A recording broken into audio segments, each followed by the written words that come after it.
नमस्कार दोस्तों, स्वागत है आपका अपने यूट्यूब चैनल सनराइज क्लासेस में। और आज हम लोग पढ़ेंगे कैलेंडर के धुआंधार क्वेश्चन, जो महत्वपूर्ण क्वेश्चन होते हैं, जो कैलेंडर से बनते हैं। सारे क्वेश्चन को आज हम लोग करेंगे, जो कठिन से कठिन क्वेश्चन बनते हैं। देखो, 3 क्लासेस में हम लोग थ्योरी सारी कंप्लीट कर लिए थे। अब आज की क्लास में सिर्फ क्वेश्चन की प्रैक्टिस करेंगे, जिसमें पहला क्वेश्चन है आपका।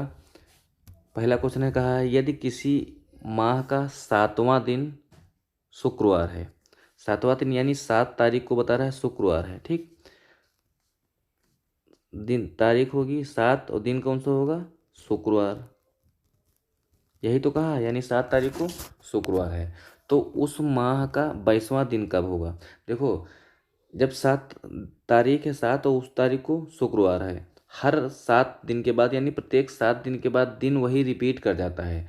इसका मतलब 7 तारीख को अगर शुक्रवार है तो 7 के बाद 14 को भी तो शुक्रवार होगा, यानी 14 तारीख को शुक्रवार होगा। फिर उसके बाद में 21 तारीख को भी शुक्रवार होगा। हमसे पूछा क्या है, 22वां दिन यानी 22 तारीख को कौन सा होगा, शुक्रवार। जब 21 तारीख को शुक्रवार होगा तो 22 तारीख को कौन सा होगा, यानी 22 तारीख को होगा शनिवार। कौन सा दिन हो जाएगा, शनिवार हो जाएगा। यानी 7 दिन, प्रत्येक 7 दिन के बाद जो दिन रिपीट करता है वो वही दिन आ जाता है, यानी हर 7 दिन के बाद सेम डे होता है। 7 तारीख को सेम शुक्रवार था, उसके 7 दिन पहले भी सोमवार था। अब 7 दिन के रिपीटेशन पे हमारा सेम दिन आएगा। तो 21 तारीख को जब शुक्रवार है तो 22 तारीख को कौन सा दिन हो जाएगा, वो दिन हो जाएगा हमारा शनिवार हो जाएगा। विकल्प नंबर बी सही हो जाएगा। अगला क्वेश्चन। अगला क्वेश्चन कहा है कि यदि यदि जनवरी का 12वां दिन यानी जनवरी की 12 तारीख गुरुवार से 4 दिन पहले आती है। इसका मतलब आज को हम मान लेंगे गुरुवार है। ठीक, आज को मान लेंगे गुरुवार है। 12 तारीख को आ जाती है गुरुवार से 4 दिन पहले। इसका मतलब गुरुवार से 1 दिन पहले, 2 दिन पहले, 3 दिन पहले, 4 दिन पहले।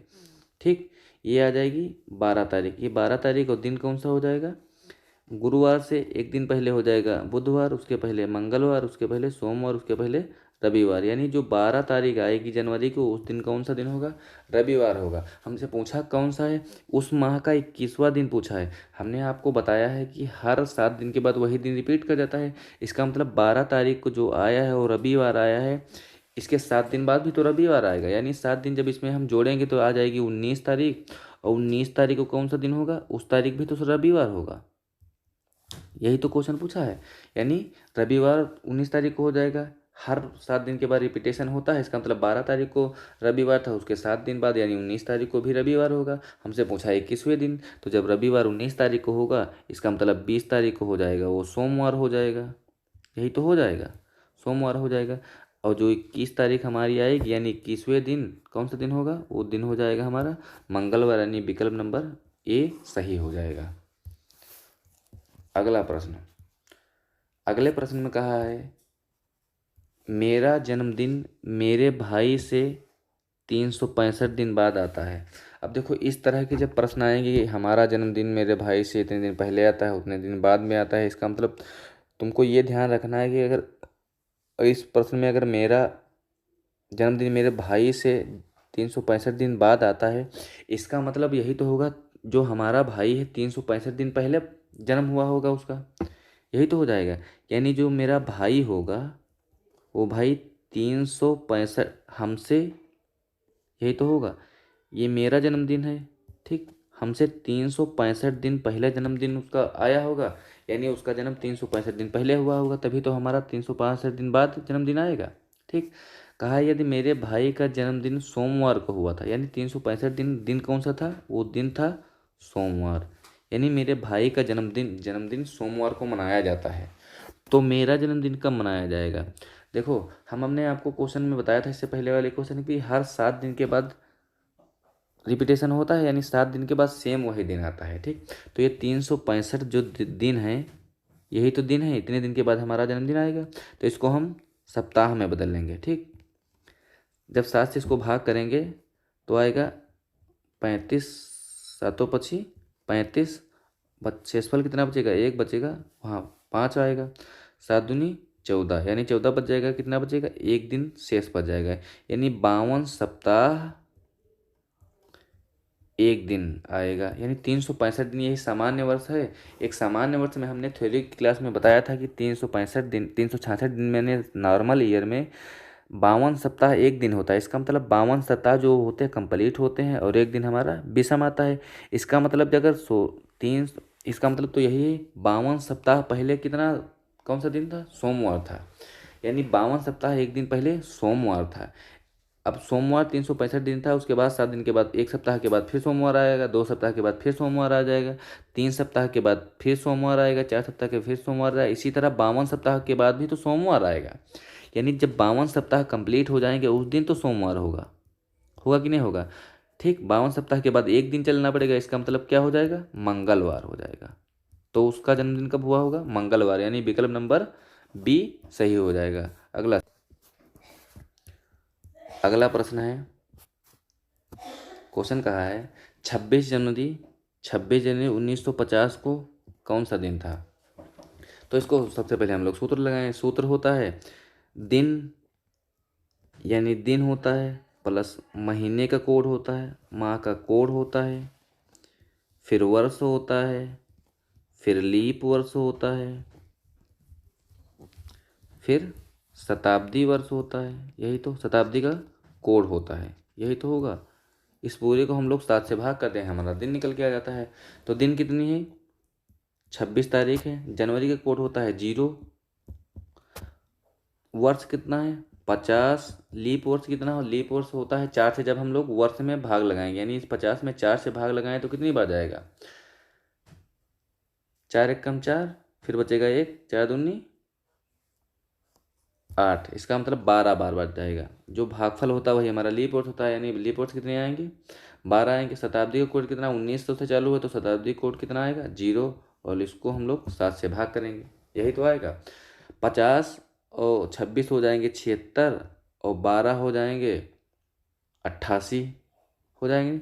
88 में हम लोग जब 7 से भाग देंगे तो कितनी बच जाएगा, 7 एक कम 7, यहाँ से 1 बचेगा, 8 हो जाएगा, 7 दूनी 14, कितना बचेगा, 4।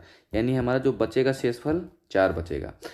हमने आपको बताया था 1 आएगा तो सोमवार होगा, 2 बचेगा तो मंगलवार, 3 बचेगा तो बुधवार, 4 बचेगा तो गुरुवार होगा। तो कौन सा दिन होगा, 26 जनवरी 1950 को गुरुवार होगा। विकल्प नंबर बी सही हो जाएगा। अगला प्रश्न कहा है कि 2 अक्टूबर 1869 को कौन सा वार होगा, यानी कौन सा दिन होगा। फिर हम लोगों को वही कोड लगाना है, यानी दिन लिखेंगे। दिन कितने हैं, 2, फिर महीने का कोड अक्टूबर आता है, कोड होता है 033 614 625 035, यही तो होता है। जनवरी, फरवरी, मार्च, अप्रैल, मई, जून, जुलाई, अगस्त, सितंबर, अक्टूबर, यानी अक्टूबर कोड कितना हो जाएगा, 0।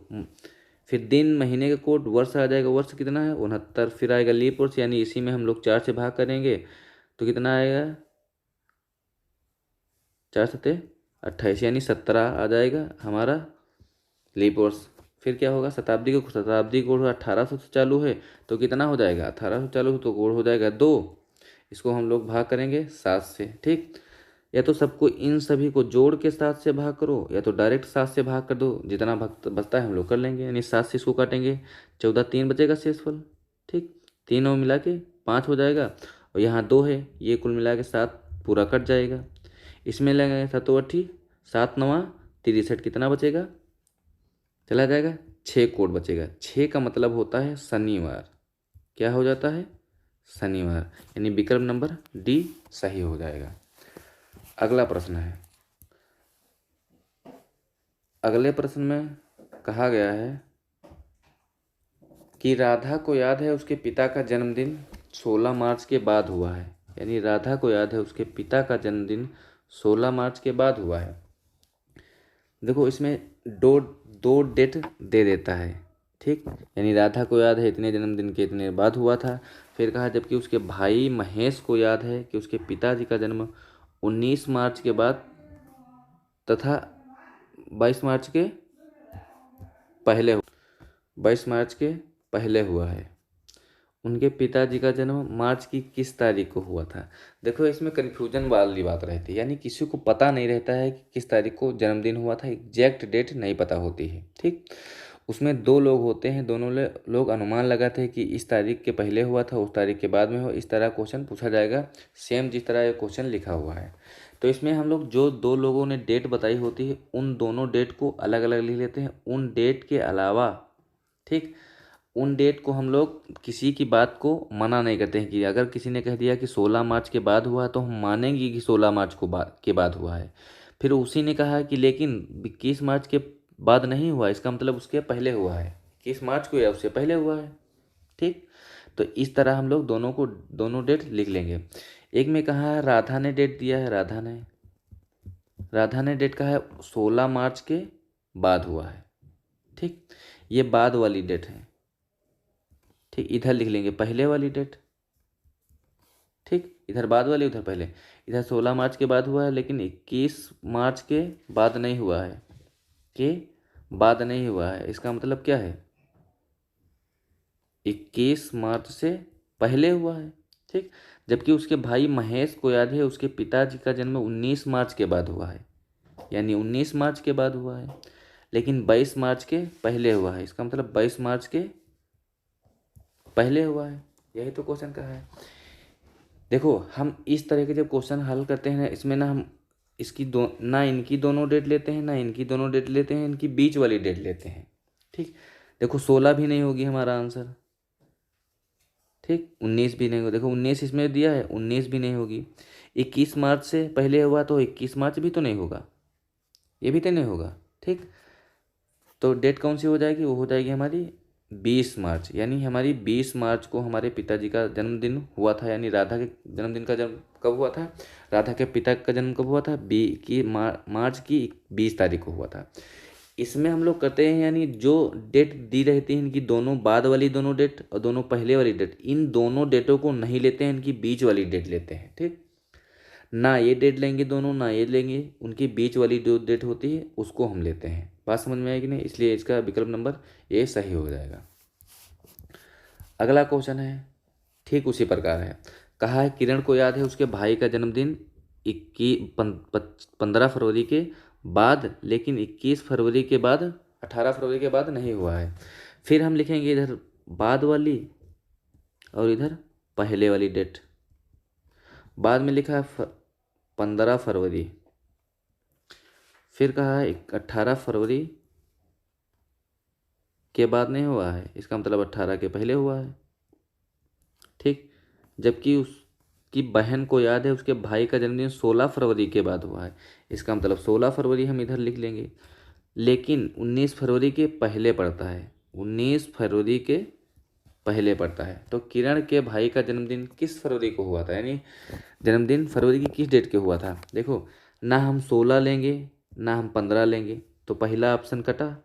ना हम 18 लेंगे ना 19 लेंगे, तो 18 भी कटी 19 भी कटी, आंसर क्या हो जाएगा 17, यानी विकल्प नंबर बी सही हो जाएगा। इस तरह के ना हम बाद वाली दोनों डेट लेते हैं ना पहले वाली डेट लेते हैं, बीच वाली जो भी डेट बचती है उसको आंसर मानते हैं। ठीक, तो यही विकल्प नंबर बी सही हो जाएगा। अगला प्रश्न है, अगला प्रश्न कहा है कि मेरा जन्म 29 जून के बाद हुआ है। ठीक, फिर सेम वही क्वेश्चन है, तो हम सबसे पहले लिखेंगे इधर बाद, ठीक, इधर लिखेंगे पहला, पहले। जो बाद वाली डेट होगी तो इधर लिख लेंगे और पहले वाली डेट होगी तो पहले के नीचे लिख लेंगे। लिखा है मेरा जन्म 29 जून के बाद 2 जुलाई के पहले हुआ है, 29 जून के बाद हुआ है। ठीक, 29 जून लिख लेंगे, लेकिन 2 जुलाई के पहले हुआ तो 2 जुलाई के पहले हुआ तो इधर लिख लेंगे, यानी पहले की तरफ लिख लेंगे। हुआ है मेरे पिता का जन्म 30 जून के बाद हुआ है, यानी मेरे पिता हैं उनका जन्म 30 जून के बाद हुआ है। ठीक, किंतु 3 जुलाई के पहले हुआ, यानी 3 जुलाई के पहले हुआ है, 3 जुलाई के पहले आता है। यदि मेरे पिता और मेरा और मैं एक ही दिन जन्मदिन मनाते हैं तो मेरा जन्मदिन कब हुआ था, यानी मेरे पिता और मेरे हम एक ही दिन जन्मदिन मनाते हैं, इसका मतलब एक ही डेट को जन्म हुआ होगा, इसका मतलब तो यही है। ठीक, तो वो डेट बताना है। तो देखो हमने आपको बताया कि बाद वाली दोनों डेटों को हम नहीं लेते हैं। ठीक, इसमें 30 जून है तो 30 जून ऑप्शन में इसमें है, तो इस को भी तो नहीं लेंगे, क्योंकि हम डेट जो इसमें बाद वाली होगी कोई नहीं डेट नहीं लेंगे। ठीक, उसके बाद कहा है पहले वाली देखते हैं, 2 जुलाई है, 2 जुलाई ऑप्शन में है, इसको काटेंगे क्योंकि हम पहले वाले की दोनों डेट नहीं लेंगे। इतना बात समझ में आया कि नहीं है? अब इसके बाद बचती कौन सी है? 1 जुलाई, यही हमारा आंसर हो जाएगा, यानी विकल्प नंबर बी सही हो जाएगा। यानी ना हम पहले वाली दोनों डेट लेंगे, ना हम बाद वाली दोनों डेट लेंगे, इसके बीच वाली दो डेट आएगी वही लेंगे, वही हमारा आंसर हो जाएगा, यानी विकल्प नंबर बी सही हो जाएगा। क्वेश्चन कहा है अगला, क्वेश्चन कहा है यदि साधारण वर्ष में 14 फरवरी रविवार के 3 दिन बाद पड़ती है, यानी साधारण वर्ष है, फरवरी की बात कर रहा है, तो फरवरी में कितने दिन होंगे? 28 दिन होंगे। इसका मतलब एक साधारण वर्ष में 14 फरवरी रविवार के 3 दिन बाद पड़ती है, 14 फरवरी, यानी आज रविवार है, आज रविवार है, 3 दिन बाद 14 पड़ेगी, यानी 1 दिन बाद, 2 दिन बाद, 3 दिन बाद 14 पड़ेगी, यानी 14 फरवरी किस दिन पड़ेगी? आज रविवार है, सोमवार, मंगलवार, बुधवार, यानी किस तारीख को पड़ेगी? बुधवार को 14 तारीख पड़ेगी। तो कहा है तो मार्च की 14 तारीख को कौन सा दिन होगा? इसका मतलब 14 को बुधवार होगा, तो इसमें फिर 21 साथ जोड़ेंगे, कितना हो जाएगा? 21 तारीख को भी बुधवार होगा, फिर इसमें जोड़ेंगे, यानी 28 तारीख को भी बुधवार होगा। ठीक, 28 तारीख को बुधवार होगा। साधारण वर्ष है तो इसका मतलब फरवरी 28 की होगी, है बात कि नहीं? इसका मतलब 28 को फरवरी हो जाएगी, तो पहली तारीख यानी 1 मार्च को कौन सा दिन होगा? 1 मार्च को होगा हमारा गुरुवार। 1 मार्च को गुरुवार, तो 7 मार्च को गुरुवार, 7 मार्च को गुरुवार, तो अगला आएगा 7 दिन के बाद, यानी 14 मार्च को भी तो गुरुवार होगा, इसलिए आंसर कौन सा हो जाएगा? गुरुवार हो जाएगा, गुरुवार हो जाएगा। इसमें विकल्प में कहीं पे गुरुवार नहीं दिया है, इसका मतलब ये विकल्प सब गलत है, आंसर कितना हो जाएगा? गुरुवार हो जाएगा। अगला क्वेश्चन, अगले प्रश्न में कहा है यदि 1 अप्रैल को रविवार है तो 1 जुलाई को सप्ताह का कौन सा दिन होगा? ठीक, कौन सा दिन होगा? देखो सबसे पहले हम लोग जो महीने में होते हैं, महीने में विषम दिन की संख्या हमको पता होनी चाहिए, यानी किस महीने में कितने दिन की होते हैं, यानी कौन सा महीना कितने दिन का होता है। तो जो जनवरी होती है वो 31 की होती है। ठीक, फिर फरवरी या तो 28 की होती है या तो 29 की होती है। फिर मार्च कितने का होता है? फिर मार्च को हो जाता है 31 का। फिर मार्च के बाद क्या आता है? अप्रैल। फिर अप्रैल कितने का हो जाएगा? 30 का हो जाएगा। ठीक, यानी अप्रैल 30 तारीख को हो जाएगा। फिर इसी तरह मतलब पहली जनवरी जो 31 की होती है, उसके बाद 30, 31, 30, 31 चलता रहता है। उसके बाद जून, जुलाई, यानी वो इसी तरह हम लोग निकाल लेते हैं। तो अप्रैल की 1 तारीख को जब रविवार है, ठीक, अभी इसके अप्रैल के कितने दिन बचे हैं? अप्रैल के अभी बचे हैं, अप्रैल की 30 दिन की आती है, इसका मतलब 29 दिन अभी अप्रैल के बचे हैं। ठीक, अप्रैल के बाद मई, मई कितने दिन की आती है? मई फिर 31 की आएगी। जून 30 का। जुलाई की 1 तारीख तक जाना है, जुलाई की 1 तारीख तक जाना है, 1 तारीख तक जाना है बात कि नहीं? बस इसको सबको जोड़ के हम 7 से भाग कर देंगे। 31 और 29 मिला के हो जाएंगे 60, 60, 30, 90 हो गए 91। 91 में 7 से जब भाग लगाएंगे, विषम दिन की संख्या निकालेंगे, तो आ जाएगा 7, यहाँ से बचेगा शेषफल 2, 1, 7 21, यानी 0 आएगा। यानी 0 को कौन सा हम दिन मानते हैं? रविवार, रविवार मानते हैं। इसका मतलब 1 अप्रैल को जब रविवार था तो यहाँ पे 0 आया है, इसका मतलब जो 1 जुलाई होगा उस दिन भी क्या होगा? रविवार होगा, यानी विकल्प नंबर ए सही हो जाएगा। अगला प्रश्न है, अगला प्रश्न है कहा श्री मोरारजी देसाई का जन्म 29 फरवरी 1896 का है। इन्होंने अपना अगला जन्मदिन कितने वर्ष बाद मनाया है?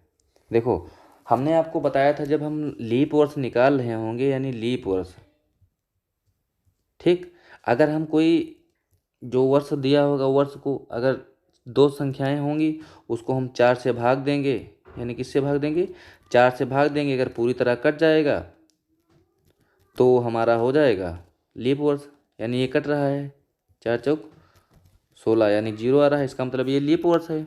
हमने आपको बताया था जब लास्ट में दो संख्याएं होंगी तो 4 से भाग दे के हम लीप वर्ष निकालेंगे, या 4 से कटेगा तो लीप वर्ष होगा, नहीं अगर भाग जाएगा तो साधारण वर्ष हो जाएगा। लेकिन हमने आपको एक और बात बताई थी, वो बात ये बताई थी जब लास्ट में 0 आ गया है, यानी कोई डबल 0 हो जाएगा, जैसे 1900 हो जाएगा या 2000 हो जाएगा या 1700 हो जाएगा, इस तरह जब आएगा तो उसमें हम सेंचुरी वर्ष हो जाएगा, उसको क्या है शताब्दी वर्ष, उसमें हम लोग भाग किससे लगाएंगे, 4 से भाग लगाएंगे। देखो इसके ये तो साधा लीप वर्ष है, यानी फरवरी 29 तारीख है। इसके बाद कौन सा दिन हो जाएगा, वो हो जाएगा हमारा 1900 हो जाएगा। अब 1900 लीप वर्ष है कि साधारण वर्ष है, अगर लीप वर्ष है तो ये 29 तारीख इसी मतलब अगले 4 साल के बाद आएगी, अगर साधारण वर्ष है तो नहीं आएगी। अब देखो जब इसमें लास्ट में 2 जीरो है, हम 4 से भाग तो लगाए नहीं, किससे भाग लगाएंगे, भाग लगाएंगे 400 से। जब हम 400 से भाग लगाएंगे, हमने आपको बताया था कि अगर 400 से पूरा पूरा कट जाएगा इसका मतलब वो लीप वर्ष है, नहीं कटेगा तो साधारण वर्ष है। 400 से 1900 में पूरा पूरा भाग जाएगा, नहीं जाएगा, इसका मतलब जो अगले 4 साल के बाद जो 1900 आएगा वो हमारा साधारण वर्ष है। इसमें 29 तारीख की फरवरी आएगी नहीं, तो 4 साल के बाद ये जो मोरारजी देसाई हैं ये अपना जन्मदिन तो मना नहीं पाएंगे, ठीक है। तो कब मनाएंगे, अब 1900 4 साल के बाद आएगा 1900 में 28 की फरवरी हो जाएगी, तो इस 4 साल के बाद नहीं मना पाएंगे।